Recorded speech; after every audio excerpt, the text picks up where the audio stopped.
Alô, pessoal. Eu estou fazendo esse vídeo porque várias pessoas perguntaram como é que eu estou vendo a presente situação política no Brasil, com todo este negócio da CPI da Lava Toga, esses conflitos entre o presidente e a classe política, etc, etc. Bom, o que eu estou vendo é o seguinte. Na época do impeachment da Dilma, nós tínhamos 3 milhões de pessoas na rua, todas voltadas contra o PT e voltadas contra o esquema corrupto, contra a elite corrupta. E ali só o que faltava era uma liderança firme, capaz de utilizar esta imensa força para a derrubada do establishment corrupto.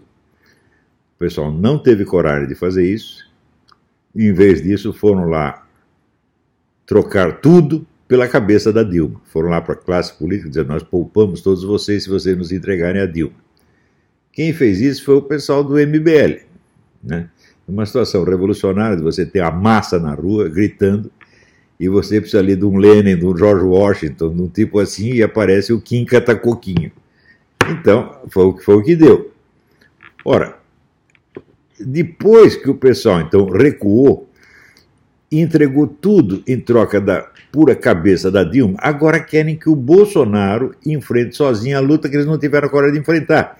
Que o Bolsonaro se volte contra o STF, contra a Venezuela, contra mais isso, mais aquilo. Falei: epa, peraí, vocês querem matar o homem? Vocês botaram ele lá sem...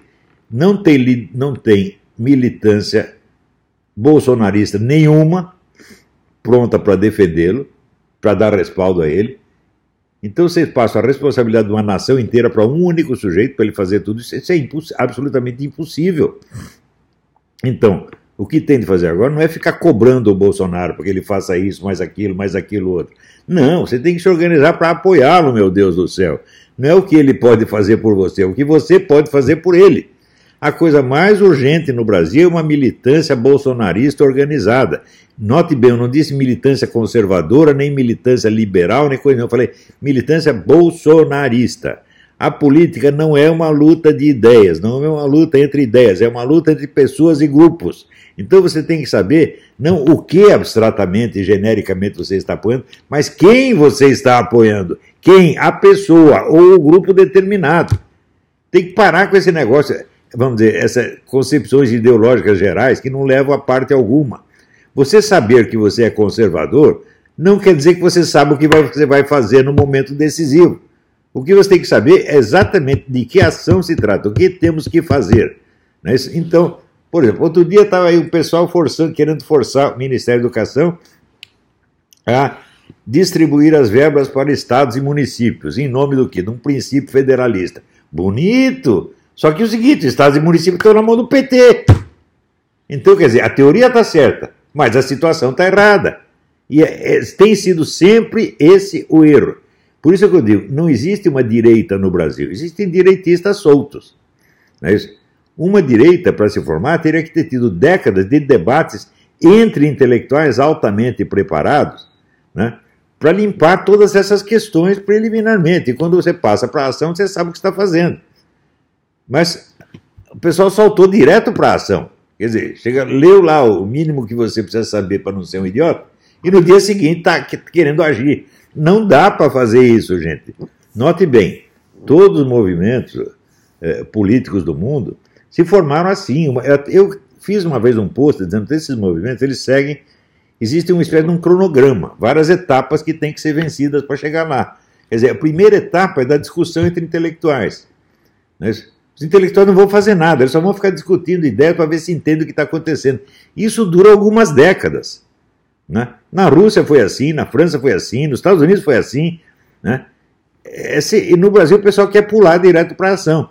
Não tem a paciência, né, de esperar que as coisas amadureçam no seu devido tempo. E foi isso que aconteceu. Mal surge um movimento com pretensões de ser conservador, já elege um presidente no dia seguinte. Coitado do presidente, não tem uma militância para sustentar, né? E já cobram dele imediatamente que ele destrua todos os inimigos. Só não dá para fazer isso, gente. Por exemplo, esse negócio da CPI, da Lava Toga, eu vou dizer para vocês, isso é uma bobagem fora do comum.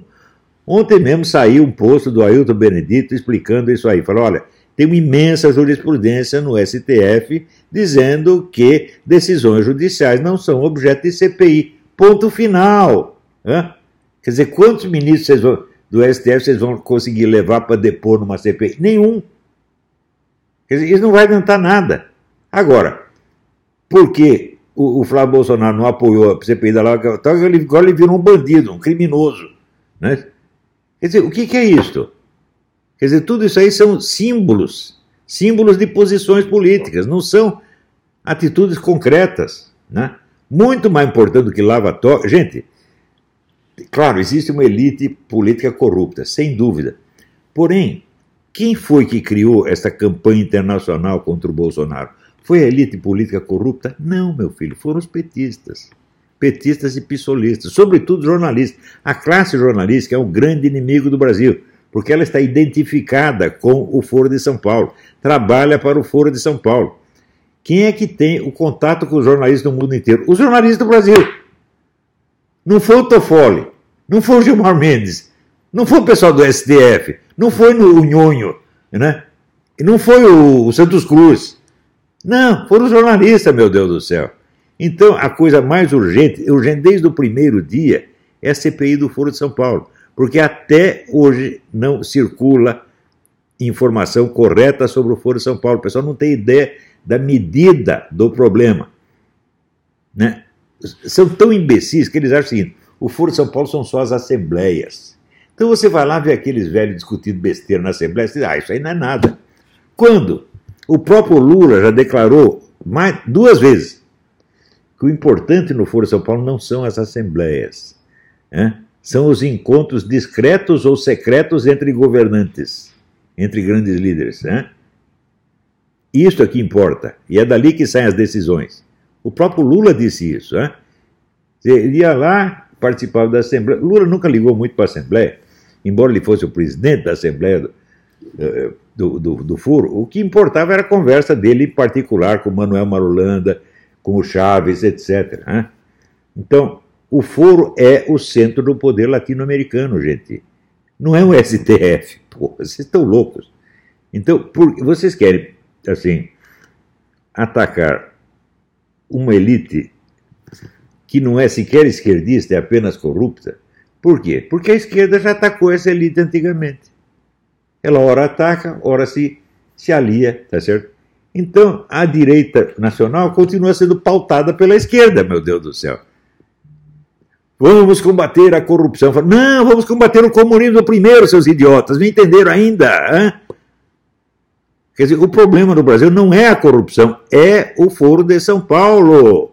É o poder esquerdista, meu Deus do céu. E isso não é um problema ideológico. O que está atrapalhando o Brasil não é a ideologia esquerdista, é a rede de ação esquerdista, que ocupa todos os postos, manda em tudo, tá certo? Tem o controle integral da mídia e das universidades e tem a rede de apoio espalhada no mundo inteiro, no New York Times, no Washington Post, no London Times, no raio que eu parta, no Der Spiegel. Esse é o poder no Brasil. O pessoal do STF não é tão poderoso quanto vocês imaginam. Que conexões políticas tem essa gente no exterior? Nenhum. Agora, o PT, PSOL, etc., tem tudo. Então, esse é o ponto. Agora, o presidente tem que se concentrar suas forças no combate a isto. Eu vejo que ele fica irritado com a mídia, tá certo? E às vezes, enquanto fala umas coisas ofensivas para a mídia, isso não adianta nada, evidentemente. Ele tem que falar manso, mas tem que agir de maneira decisiva. Eu pergunto assim, quantos processos estão rolando contra jornalistas mentirosos? Você vai ver nenhum. Então, xinga os caras, mas não faz nada contra eles. Por que o presidente era assim? É porque ele não tem respaldo, ele não tem uma militância organizada trabalhando para ele. Se tivesse, por exemplo, nós já teríamos uma equipe de 100 advogados fiscalizando o que esses jornalistas fazem e processando um por um. Ele mentiu contra o governo, processa em cima de você. É a maneira mais simples de lidar com isso. Mas note bem, eu estou falando isso desde o começo da década de 90. Falei 1000 vezes para os militares. Vocês estão deixando esses camaradas mentirem contra as Forças Armadas. Não pode deixar. O sujeito mentiu contra as Forças Armadas, você tem que meter um processo nele. Desde o começo da década de 90. Daí as pessoas dizem, mas não adianta processar porque não dá nada. Escuta, meu filho, o processo não vale pela sentença final do juiz, mas pelo próprio processo. Eu já sofri processo do qual eu fui absolvido, o processo acabou com a minha vida. Simone Weil já dizia, para o réu inocente, sofrer um processo já é um castigo imenso. E eu sei, eu fiquei 6 anos gastando dinheiro, tendo que correr atrás de documentos, testemunho, o tempo todo, acabou a minha vida. No fim, fui absolvido. Quer dizer, eu não vou pagar pelo crime que eu não cometi, mas eu já paguei porque eu já gastei todo o meu dinheiro. Então, processo, ele é uma arma para você amarrar a mão do seu inimigo. Não é para meter ele na cadeia. Às vezes você não consegue meter na cadeia. Mas, se um desses jornalistas tiver 20 ou 30 processos para responder, ele está lascado. Tá certo? Se tivesse, por exemplo, processado o Caco Barcelos, quando ele inventou aquela mentira contra o Exército, centenas de jornalistas teriam ficado inibidos de seguir o exemplo dele. Algum milico processou? Não processou. Por quê? Porque não tem ideia de como as coisas funcionam. Se você pega assim, qual é a cultura política que no Brasil tem os militares e os políticos? Eles leem as publicações do Council of Foreign Relations. Eles leem Foreign Affairs e as publicações do Foreign Affairs. Tudo furado. Isso é só conversa mole. Se você quer saber realmente o que está acontecendo, procura no Council of Foreign Relations um sujeito que saiba sobre o Dugin o que eu mostrei ali no meu debate. Nenhum deles sabe. Minha cachorrinha que está querendo dar um palpite. Não quero saber sua opinião. Você fique quietinha. Então, eu ali naquele debate esclareci mais sobre a natureza do Dugin, a natureza do poder russo, do que todo esse pessoal. Até hoje eles entenderam do que se trata. Em primeiro lugar, porque todos seguem a doutrina Morgenthau, que o agente fundamental do processo são os estados. E, meu Deus do céu, o movimento comunista antecede de mais de 70 anos a União Soviética e dura depois dela. Será que isso não basta para mostrar que o Estado é um instrumento do poder e não a origem do poder? O poder está nas organizações políticas, meu Deus do céu. Às vezes organizações secretas ou esotéricas. É ali que está a origem da coisa. Porque é dali que surgem as ideias. Simples. Qual é a importância das ideias? É muito simples. O que você não consegue nem pensar, você não consegue fazer. Então, antes de fazer, tem que pensar. Então, alguém pensou primeiro, ensinou para o outro fez. Então, é ali que você tem que buscar a origem das ações e dos agentes. Não é no Estado. O Estado é um órgão oficial, meu Deus do céu. Você pensa bem, quando Stalin chegou ao poder, quantas ideias novas ele teve que criar? Nenhuma, já está tudo pronto. Ele simplesmente botou em prática. Ele entendeu qual era a função dele e botou em prática. Então, agora, se você começa a ligar muito, aqui eu quero ouvir o Council of Foreign Relations, a London School of Economics. Você quer ouvir o mundo oficial e você acha que o mundo oficial vai te dar a realidade das coisas? Você tem que ver o extraoficial. Só o observador individual, só o estudioso individual, sem conexão oficial, entende o que se passa. Os outros, quem está no posto oficial, tem uma identidade pública a defender. Você está entendendo? Então não pode dizer as coisas como ele vê. Ele tem que dizer as coisas como o chefe dele quer, ou como o departamento dele quer. Então, todo este material produzido por essas grandes entidades não vale nada cientificamente. Outro dia mesmo eu coloquei, o que é consenso? Consenso é número de votos. Isso quer dizer, só existe ciência quando você renuncia à autoridade do consenso. Renuncia completamente. Consenso nunca é... Você fala consenso científico, isso é um oxímoron. É uma contradição. Não há consenso científico. Se há consenso, não é científico, meu Deus do céu. Científico é o mundo da demonstração e da prova, não o mundo das pessoas que aceitam aquilo.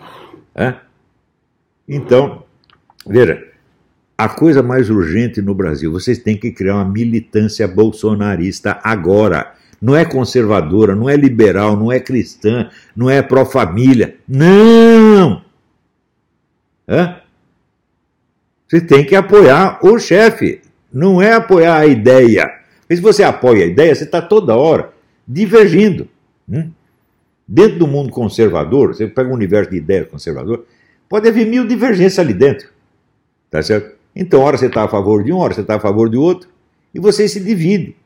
Quer dizer, é claro que as ideias têm importância, mas não nesse plano, gente. Você vê o número de camaradas que subiu na vida junto com o Bolsonaro, graças ao Bolsonaro, graças ao prestígio do Bolsonaro, no dia seguinte viraram casaca. É Kim Catacoquinho, é Lobostão, essa gente toda, porra. É o Alexandre Fruta. Por quê? Aderiram às ideias. Mas a política não se constitui de ideias. A política são ações que refletem um poder. Essas ações são empreendidas por indivíduos reais. Então você tem que estar a favor deste e contra aquele. Não é as ideias. Você vê, se você pega a história do comunismo, por exemplo, veja quantos comunistas os comunistas mataram. O Paulo Francis que dizia, ninguém matou mais comunista do que Stalin. Estava errado, Mao Tse Tung matou mais. Então, quem matou mais comunistas foram os comunistas. Eles não estavam de acordo ideologicamente, estavam. Você está entendendo? Eu sou tão comunista quanto ele, mas eu quero que quem esteja no poder sou eu e não você. Pronto. Então, agora, assim, chega de militância conservadora, chega de militância pró-família ou pró não sei o quê. Assim, tem que ser militância pró-Bolsonaro, tem que apoiar o cara até o fim. Custou muito para você botar um conservador na presidência do Brasil. Custou mais de 60 anos de esforço. Durante 60 anos, o ponto de vista conservador cristão foi excluído e quase proibido. Eu desafio vocês a me mostrar uma tese universitária anticomunista que tenha sido, não digo aprovada, mas aceita para exame em qualquer universidade brasileira. Ou qualquer autor francamente anticomunista que tenha tido acesso à mídia. Não, você pode lá defender ideias liberais, mas anticomunismo você não vai fazer. Não tem anticomunismo. Você veja, um dos maiores escritores brasileiros, Gustavo Corsão, taparam a boca do Gustavo Corsão, tiraram o homem da imprensa. Não é isso? Em São Paulo, tiraram lá o Lenildo Tabosa Pessoa, tiraram o Nicolas Boer, tiraram um monte de... taparam a boca de todos os conservadores e liberais durante o regime militar, porra! Veja o poder que essa gente tem. E você ainda fica achando que o problema é o STF? Não, meu filho, o problema é a militância esquerdista que domina mídia e universidade. Esse é o problema, porque é essa gente que tem a conexão internacional. E é contra esta gente que o presidente tem que se voltar. Não na base do xingamento, que não adianta nada. Tem que agir contra as pessoas, mas ele só pode fazer isso se tiver apoio de uma militância organizada. Entenderam? Essa é a minha mensagem, gente. Fique com Deus. Tchau, tchau.